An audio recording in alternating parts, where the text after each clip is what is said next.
So the first week I did something very nasty and out of character, and I stole Nicole and Carrie's point. And I did tell Carrie I was gonna give her my point. And I do think she did very well this challenge. However, I knew she was gonna be a fake bitch and not give me her point. What the fuck? You've been nothing but fake this entire fucking competition, you bitch.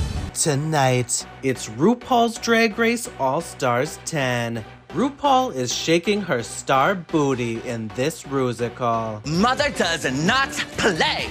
The shocking drama of the final MVQ point ceremony. The ultimate shade of it all. And Mistress calls Carrie Colby a fake. Act the fool, girl. You're tuned in to Reality Reflex. Before we begin, make sure that you like and subscribe so you can get all of the Drag Race and reality TV content.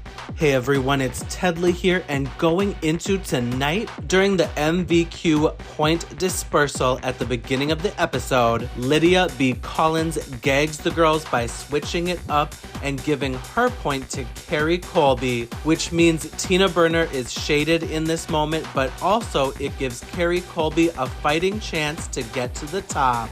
After more drama, chaos, and fallout from the MVQ points, RuPaul comes in the workroom and announces that this week's main challenge is Starbooty The Rebooty The Rusical. As this Rusical gets going, RuPaul is giving an epic performance that we have not seen in ages from her.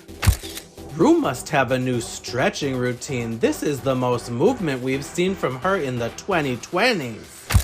All I can say about this episode is that Ru looked amazing in her star booty drag. Come through, Silver Fringe.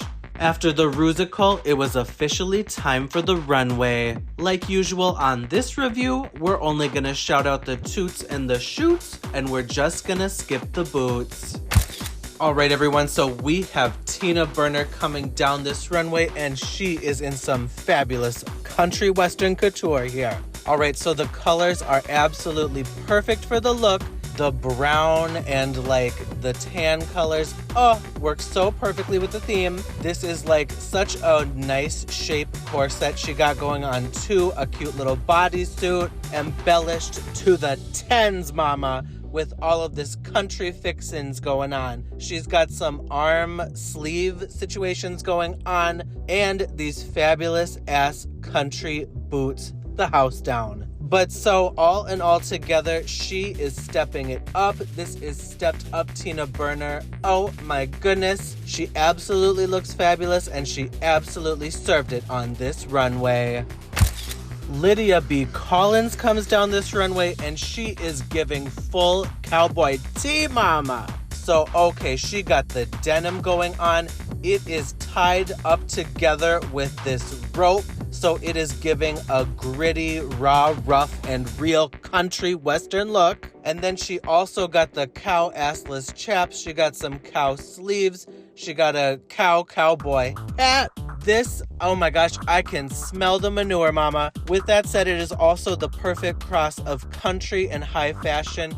And bitch, she says she made this all by herself. So, I mean, just putting this all together, looking this fabulous, having 5 days to get this shit done, and accepting that call for All Stars. Ooh, this is probably one of my favorite of her looks ever.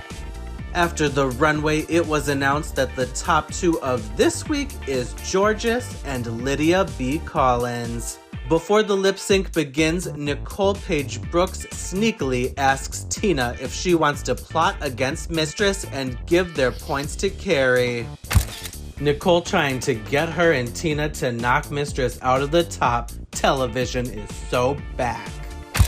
Nicole is a great entertainer. We want this woman in another season. This is TV gold. This is the nasty behind the back setup shit that I want to see on All Stars. Thank you, Nicole Paige Brooks. Jorgeous and Lydia are about to hit this performance, and the fans just know RuPaul is living for her two favorite daughters up there, about to give her this lip sync.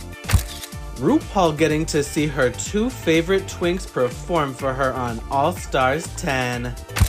The top two queens this week. This is RuPaul's wet dream. The song gets started for this lip sync, and it turns out to be Beyonce's Texas Hold'em. Now, it is an iconic Beyonce country song. However, the fans at home are saying, girl, it is not giving lip sync performance tea for the main stage. Now, who the fuck picked Texas Hold'em? Of all the lip sync song potentials from Cowboy Carter, we picked Texas Hold'em? Bodyguard is right there. Texas Hold'em is genuinely such a bad lip sync song. What were they thinking? Is this my choice? After Georges was announced the winner of the lip sync, it was time for the final points to be dispersed. And at the end of the day, when it is all said and done, the final point decides who will get to the top, and it solely depends on if Mistress gives Carrie a point. Mistress gags the girls, calls Carrie fake, and then gives the point to Lydia. And for her very last stunt, Mistress Isabel Brooks gives her MVQ point to Lydia, blocking Carrie Colby from the top 3. Hold on, let me rewind that shit because the way this bracket ended was so juicy. Mistress throwing her point? Cinema. In the confessionals, Carrie reads Mistress to filth for her shady ways and her accusations of Carrie Colby being the fake one. Get her! One of my favorite moments of this episode, Carrie Colby icon.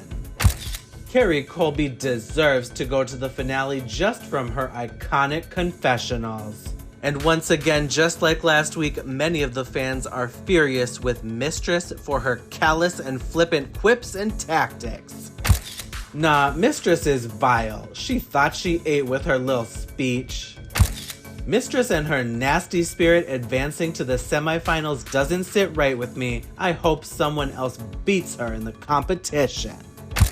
Well, Mistress Isabel Brooks may have lost the weight, but her ugly personality remains, just like the saggy excess skin she now drags around. Enjoy dying alone, you grotesque piece of gritzel. Your tone seems very pointed right now. Other fans think Mistress is giving mastermind reality TV and are living for her bringing the drama. Mistress Isabel Brooks is the best TV I have ever witnessed. You guys should be thankful. Without Mistress, we wouldn't have all this chaos. I hope the queens start playing the game more strategically from now on. It makes the show so much more interesting and chaotic.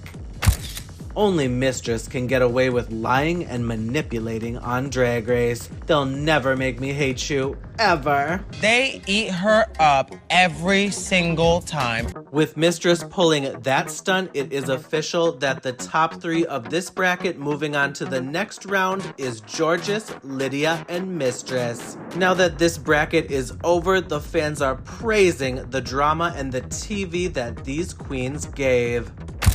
I was at the edge of my seat for all 3 episodes of this bracket. This was such an amazing journey. Thank you to these 6 who caused such a chaotic 3 episodes. I will miss you all. Mistress, you better cause havoc during the merge, sister. I knew this bracket was going to be my favorite. Bitch, I'm gagged. Absolutely. Most importantly, the fans have all fallen in love with the iconic Season 2 diva Nicole Paige Brooks from Atlanta, Georgia. Say what you want, but this girl is the icon of this season. Nicole Paige Brooks gave us 3 episodes of top-tier television. We better see more of her in the future because that is mother. Nicole Paige Brooks is everything to me. The absolute perra. Well, alright everyone, that is my RuPaul's Drag Race All-Stars 10 Bracket 2 episode of this week.